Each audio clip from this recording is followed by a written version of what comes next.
السلام علیکم ورحمۃ اللہ وبرکاتہ۔ ایک نئے سبق کے ساتھ ہم آپ کی خدمت میں حاضر ہیں۔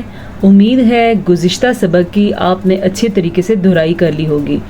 ہر کلاس کے لیے ایک ضروری ہدایت یہ ہے کہ جب بھی کسی کلاس میں آپ کو نیا سبق پڑھایا جائے تو اس کی دہرائی ضرور کر لیں، کیونکہ پچھلا سبق اگر آپ چھوڑ کے آگے دیکھتے جائیں گے اور پڑھتے جائیں گے تو آپ کا سبق میں وہ بہتری نہیں آئے گی جس کی آپ سے امید کی جا سکتی ہے، اور جو بہتری پیدا کرنا ضروری بھی ہے۔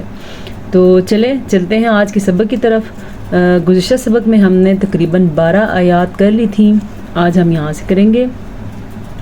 اعوذ باللہ من الشیطان الرجیم، بسم اللہ الرحمن الرحیم۔ فَإِذَا نُفِخَ فِي الصُّورِ نَفْخَةٌ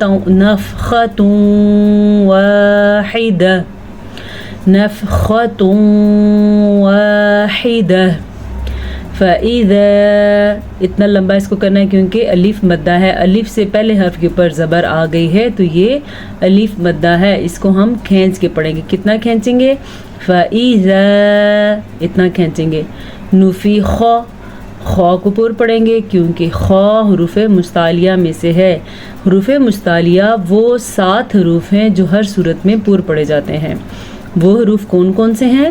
خا، صاد، ضاد، غین، طا، قاف، ظا۔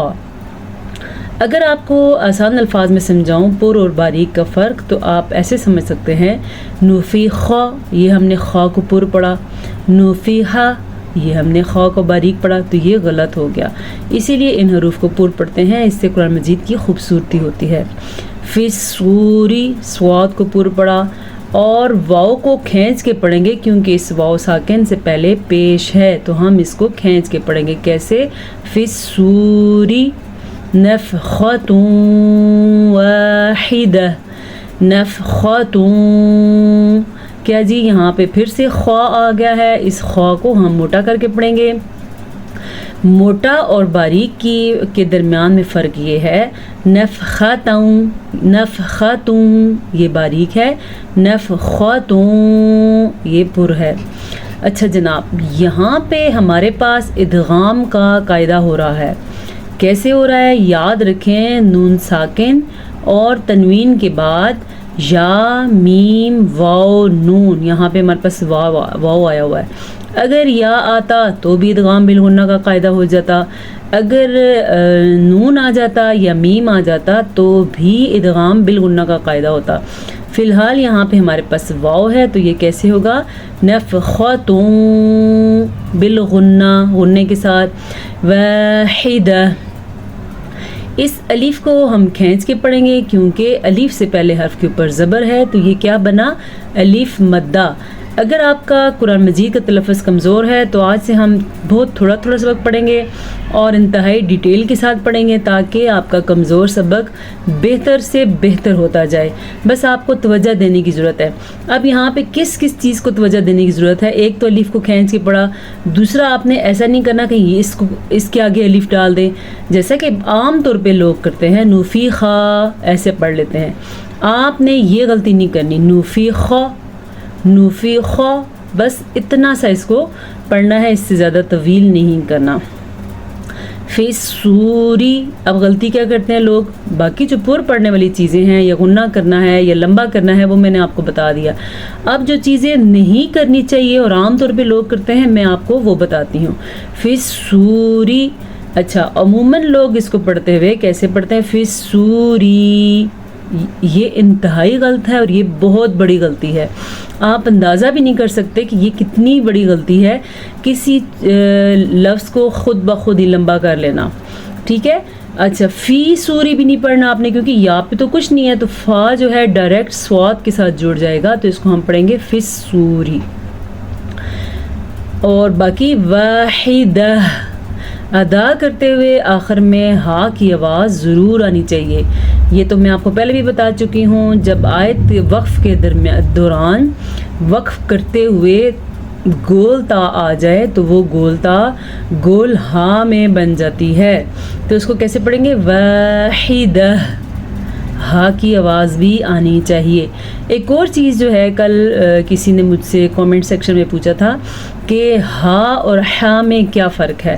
نہیں، ہا اور گول ہا اور 2 آنکھوں والی ہا میں کیا فرق ہے، یہ مجھ سے کسی نے پوچھا تھا۔ ہو سکتا ہے آپ میں سے بھی کسی کے ذہن میں یہ سوال ہو، تو میں بتا دیتی ہوں۔ 2 آنکھوں والی ہا اور یہ گول ہا جو ہوتی ہے، یہ دونوں برابر ہیں۔ یہ تو تا ہے نا، لیکن ویسی جو گول ہا ہوتی ہے وہ دونوں ایک ہی چیز ہیں، ٹھیک ہے۔ یہ دونوں ایک ہی چیز ہیں، ہاں ہا اور خا یہ 2 الگ چیزیں ہیں، ٹھیک ہے۔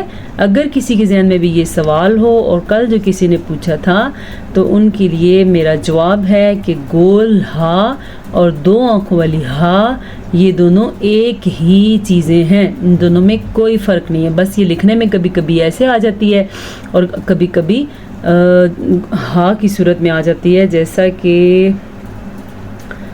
یہ والی ہا اور یہ والی ہا دونوں ایک چیزیں ہیں، ٹھیک ہے۔ اگر اس کو ایسے لکھیں، یہ عموماً الفاظ کے درمیان میں جب آتی ہے تو ایسے لکھی جاتی ہے، جب لفظ کے آخر میں آتی ہے تو ایسے لکھی جاتی ہے۔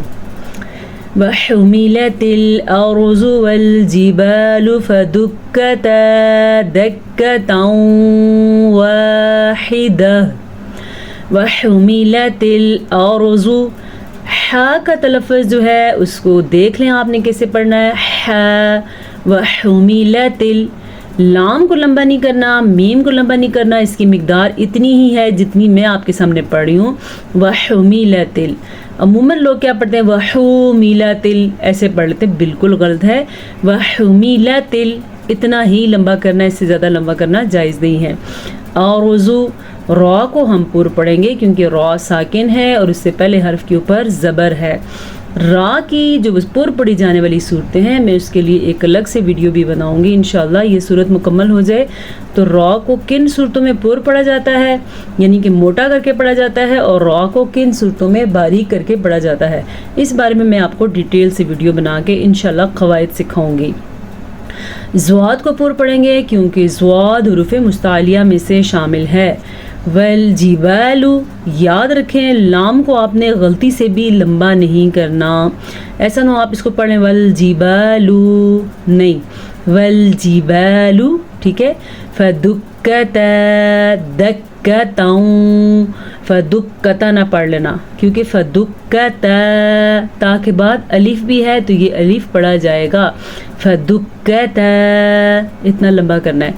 دکتا واحدہ، ادغام بالغنہ ہو رہا ہے، تنوین کے بعد واو آیا ہوا ہے۔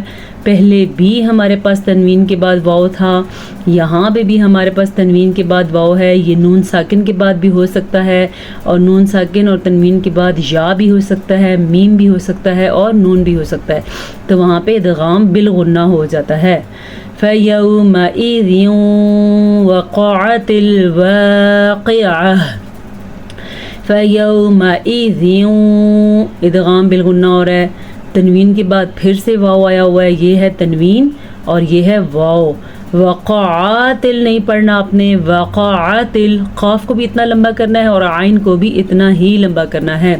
واقعہ، یہاں پہ گول تا ہے تو یہ ہا بن جائے گی۔ واقعہ اتنا ہی لمبا کرنا ہے کیونکہ یہ الف مدہ ہے اور موٹا قاف کو موٹا کر کے پڑھنا ہے۔ آج سے ہم اتنا ہی سبق پڑھا کریں گے، 2 سے 3 آیتیں، کیونکہ مجھے کسی نے پرسنلی کانٹیکٹ کر کے کہا تھا کہ سبق کچھ کم کریں، تھوڑا پڑھائیں، تو میں بھی اسی حق میں ہوں کہ تھوڑا پڑھیں اور اچھا پڑھیں۔ تو آج سے ہماری اس کلاس کا اختتام ہوتا ہے، یعنی آج کے لیے انشاءاللہ ہماری یہ کلاس جاری رہے گی جب تک ہم مکمل قرآن مجید تجوید کے ساتھ نہیں پڑھ لیتے۔ تو کون کون ہمارے ساتھ اس سفر میں ہمارا ساتھی ہوگا، امید ہے کہ آپ سبھی ہوں گے۔ تو میں آپ سے اجازت چاہتی ہوں، انشاءاللہ آپ سے ملاقات ہوگی پھر ایک نئے سبق کے ساتھ۔ اپنا بہت سارا خیال رکھیے۔ السلام علیکم ورحمۃ اللہ وبرکاتہ۔